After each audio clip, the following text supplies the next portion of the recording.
All right, welcome. I'm Gowrie Graywall from the sales engineering team at Twilio, and it is my pleasure to introduce this talk from Lyft today. One of the most exciting things about working with Twilio is hearing about all of the really interesting use cases and the business problems that our customers are solving to connect to their customers. And for me, we know that communications is so core to our customers' product. For me, the holy grail is finding, hearing about customers who are actually using communications to solve the top line of their business growth. And Ben is going to share one such story with us today about Lyft. He's used communication strategies to really drive growth through their onboarding funnel. Ben Lauzier is in charge of 3 different aspects of the product team at Lyft.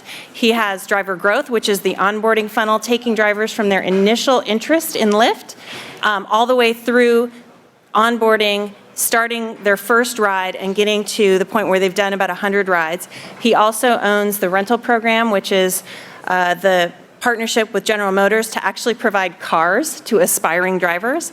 And then he also owns driver experience, which is for all the existing drivers at Lyft. How do you keep them engaged and driving on the platform to the point where they get to 1,000 rides or more? So with that, I'm really pleased to introduce to you Ben Lauzier. Thank you.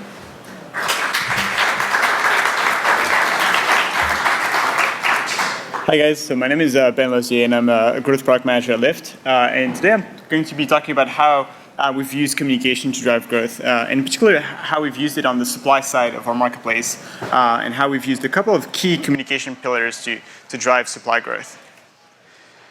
So this is Lyft in 2013. So we have this double-set marketplace. We're really supply constrained. We're in 2 markets, and we have those really aggressive goals. We want to grow 20x year over year. We want to go from 2 cities to 60 cities in 12 months. We only have a few dozen employees.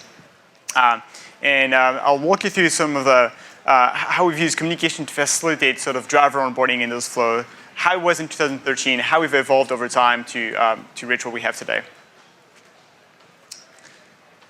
So a lot of the things that we've done on the communication side revolve around those 4 pillars, around authenticity, efficiency, convenience, and infrastructure. So our onboarding flow is a little bit unique because we have this new model. We're going after those casual drivers, people like you and me who just have a car and a smartphone.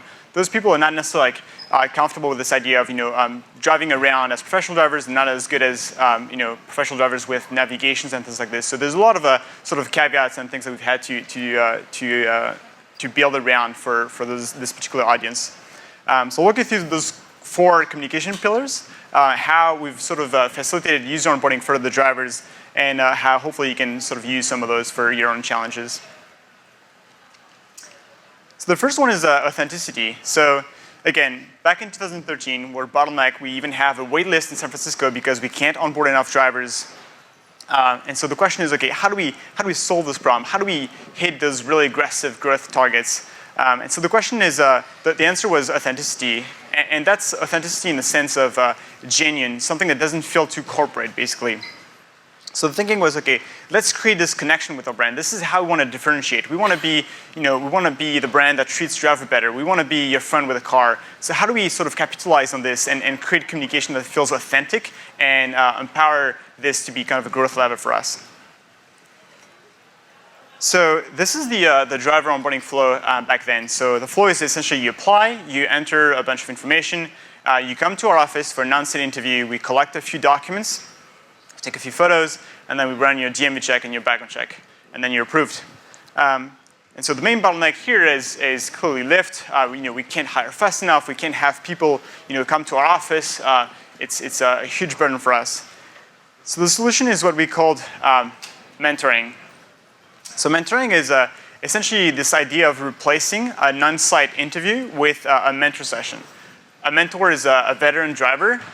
So we created this tier of top drivers that we paid $35 to do those on-site interviews for us. So from an applicant standpoint, what I do is I open my app and I request a mentor ride. A mentor, so a veteran driver, will come to see me. We'll take a few photos. Will answer any questions that I have and help me get on the road. And that was like a pretty significant change for us because we basically went from this model where Lyft is like a huge bottleneck for onboarding to something that looks more like this, where we have like those onboarding hubs basically here and there. And the only thing that we need from a growth perspective is just add more of those hubs, but at least we got out of the way of, of onboarding as a bottleneck. So we moved from sort of a funnel to more of a network of onboarding hubs. So when you think about, so how do we use sort of authenticity in this case? So all our communication is really tailored around this mentor session, right? So, and you can think about mentoring as social proof on steroids. It's like you applying for a website or signing up for a service and having the person giving you the testimonial landing page actually helping you set up your account. It's really powerful, and it's actually much more powerful than anything that Lyft could tell you to do, from marketing or any sort of email and SMS. This is actually a fellow driver telling you why it's great to drive for Lyft, why you should do it, giving you tips on where to drive, when to drive, and things like this. And this has been incredibly powerful for us. We found that drivers who go through this flow are much more likely to be on the road and give more rides, basically. So there are a lot of different ways that other businesses can leverage social proof or sort of authenticity in different ways. You have companies using it in very interesting ways by using the referrer as sort of social proof in the onboarding flow to sort of validate some of those use cases. The second benefit is really that this is now sort of a decentralized lever for us. We have this great knob, and again, all we need to do to launch more cities is find a couple of mentors and just onboard them. And this is just a lever or a knob for us to be able to scale the market. So the results were amazing. We're able to go from 2 cities to 60 cities with just a few dozen employees. We tripled our driver base within 6 months, and the true unlock for us was really this complete self-onboarding model in a way. So then we started really thinking about this idea of about the power of this connection, right? And the main problem is that we still had a decent drop-off from the people filling in their application, the people actually going online and doing the mentor session. So to the point where, because we wanted to scale and had all those really aggressive goals, we had about 100 employees, and 50% of the company at headquarters was just spending their time on the phone trying to convince drivers to actually do the mentor session. So we again put ourselves back in this position of being the bottleneck for growth, and we had those this sales team almost trying to get the drivers to actually do the mentor session and request a mentor ride.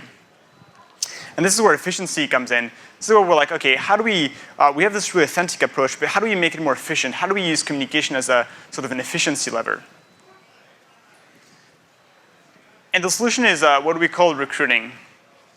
So recruiting is, okay, we're starting to realize the potential of this, this connection as a communication tool, but how can we use this to drive more efficiency?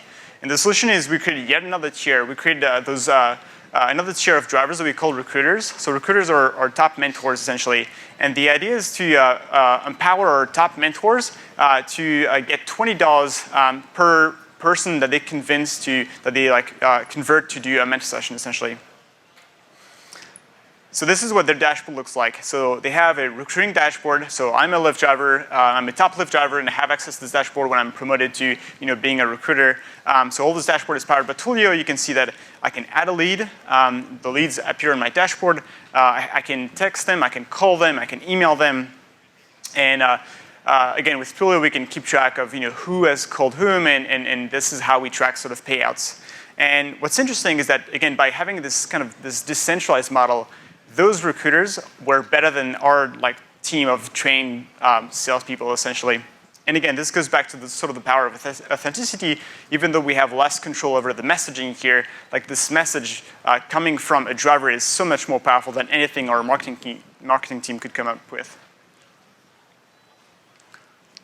So going back to sort of the communication benefits of this, again, it's highly efficient. It's like a self-onboarding model. All we have to do is we have those two knobs. We have mentoring and recruiting. And all we need to do to be able to scale the market from the supply side is add more of those mentors and more of those recruiters. And the thinking for us was really, okay, how do we get out of the way? We were back in this position of being a bottleneck. How do we get out of the way? And what could we leverage to do that thing for us, basically? And so there are a lot of different ways that different companies can do this. there are like companies that see great success by having live chat in the onboarding flow, for example, to reduce support tickets. So you have a lot of things like this that can help to drive more efficiency.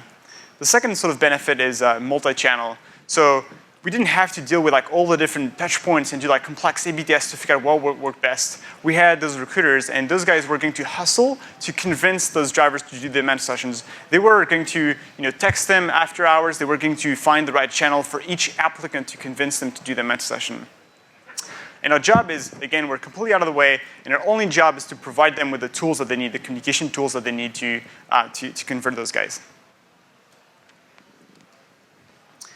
The third pillar is around convenience. So we have this great flow. You have this great connection with your mentor, and you have this great connection with a recruiter. But it still feels like there's still a lot of anxiety around cleaning a car, meeting with a stranger who's going to evaluate you, who's going to judge your car, your driving habits. So there's a lot of anxiety for this, especially for the casual drivers that Lyft is really invested in. So the thinking was, okay, how do we make this effortless? How do we sort of change our perspective and change users' perspective to create convenience and make this feel like a really easy flow and effortless step in the flow? So again, this was our flow before. You apply, you enter your driver information. All this happens, again, in your computer or on your smartphone. And then the mentor session is truly the step where you get off your couch and actually do something. You need to clean your car, you need to do something. So it's a really high friction step here. And so the change that we introduced is actually pretty simple. It's scheduling. We went a little bit beyond just scheduling your mentor session and forcing you to commit. We actually said, okay, you finished your application. Can we come to your house tomorrow at 10 a.m. essentially? And that approach changes completely the perspective of the applicant for that high friction step essentially. For us, it's a huge win. We can spend less money and less time trying to convince those guys to do the mentor sessions. The mentors can spend more time doing those sessions and get $35 per mentor session. And for the applicants, it helps them commit. It helps them get over the hump and over this main friction point. So this is what the flow looks like. So you can see here on the web, this is on desktop.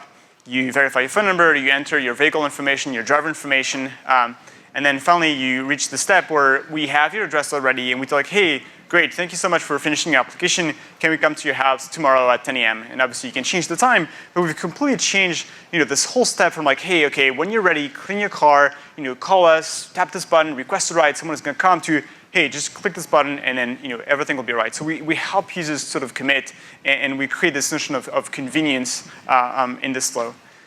And all our flow is really tailored around this mentor session. So we have this piece, and everything is really lined up to create this this concept of convenience and make this feel completely effortless on the applicant. So there are a lot of different ways that different companies have played with this notion of convenience. It could be called different things, but you have a lot of companies doing great things with gamification, for example. You have Slack that's doing great things with their onboarding flow, where if you've ever used Slack, what you do is you create a login password, you download the app, and then as soon as you download the app, you start chatting with a Slack bot. And within 6 or 7 questions, you don't even realize it, but you've actually filled in your profile, which is really clever. So this goes back to sort of this idea of convenience, where you take away sort of the effort of like, okay, when you're ready, go into settings and update your profile to something that's much more effortless. Like, hey, just have fun and chat with our bot here, and it's going to fill in your profile for you. From a communication standpoint, again, we have this extremely convenient flow. We've completely changed the user perspective from this high anxiety step to something that feels like a one-click process. And we also have this highly consistent touch point where the same person is sort of holding your hand throughout the whole flow. And the results, again, we were able to this is another true sort of a supply unlock for us. We're able to go from 100,000 drivers in mid-2015 to over 300,000 drivers in over 200 cities in 2016. And this is despite a lot of growing sort of compliance requirements. And this leads me to sort of the last point, which is infrastructure. So we have those growing sort of compliance requirements in all those different markets. We have a very complex flow that's very region specific. And the question is, okay, what do we need to do to sort of from an infrastructure standpoint to truly allow communication to fuel growth. So when we started, sort of our expectation of an onboarding flow was something like this. So you complete step 1 through 5, and then you're finally approved, kind of a standard flow. It actually looks a bit close to this, where you have like all those crazy compliance requirements. If you're in Seattle, your car can only be inspected by one of the few mechanics approved by the city. If you're in Nashville, you cannot get on the road before you've completed some airport training. If you're in San Francisco, you need to have this like paper like placard before you get on the road. So it makes it really hard to have the whole company sort of aligned around the same goal and the same sort of guiding light from a communication standpoint. What is the clear next step that the user needs to do? Well, it's not really clear because there are like a million different edge cases based on the city that you're in, the profile that you're in, and things like that. So from an infrastructure standpoint, we invested a lot in 3 things. So the first one is automation. So basically, our thinking is, okay, maintaining copy is extremely painful. We need to get engineering out of the business of tweaking copy because that's such a worthwhile investment that you can make. So whether it's a CRM like MailChimp or ExactTarget or like an in-house solution, investing in automation and making like 90% of the communication completely seamless is something that is a lifesaver. It's sort of a set and forget flow where you just empower your growth team, your engagement team, or your marketing team to have full control over this flow. And again, you have engineering or the company like completely out of the way of communication. And that gives more time to tailor to like the remaining 10%, to make content feel truly personalized for your different segments. And it leads me to tooling. So ROI on tooling, I think, is exponential, but often underrated. It's not like extremely sexy, but it's something that can have like extremely beneficial impacts. Setting up like the right frameworks and tools for local teams to truly customize communication and make your content feel tailored, despite 90% of it being automated, is something that has like a huge impact on sort of onboarding, especially. So it could be something like providing local teams or marketing team with a way to pipe content directly into an automated newsletter, for example, where most of the newsletter is completely automated, but you have a section that's dynamic, for example. Last piece is, again, fairly obvious, but we've had this motto where if you're not testing, you're essentially wasting eyeballs. And I think this is really important for us, where we send so many emails, so many SMSs, in-app notifications, push notifications. So we have all those different touch points, but every touch point can be used to learn more about our users. We've all had like those debates. What should the color of the button be? What should the call to action say? What should the subject line be? Are users more responsive to a financial incentive versus in-app credit? And so all those things are things that you can really easily validate if you have the right testing infrastructure in place. And again, if you get sort of engineering out of the business of tweaking copy and running those really like expensive tests, if that makes sense. Cool. So again, this is just sort of a recap of the 4 levers that that we've used at Lyft, and that's been like really powerful for us. So it's meant more of a framework that can be tweaked. So obviously authenticity doesn't matter as much if you have sort of a low friction onboarding flow. But for us, it was a key differentiation and really sort of a structural component for this casual audience that we're going after. Efficiency could mean different things for different businesses. It could be more focused around cost saving, for example, by having things like live chat, like I mentioned earlier, in your onboarding flow to reduce support costs. And infrastructure can be more tailored around testing and experimenting. But those are some of the things that have been really powerful for us. Cool. That's it.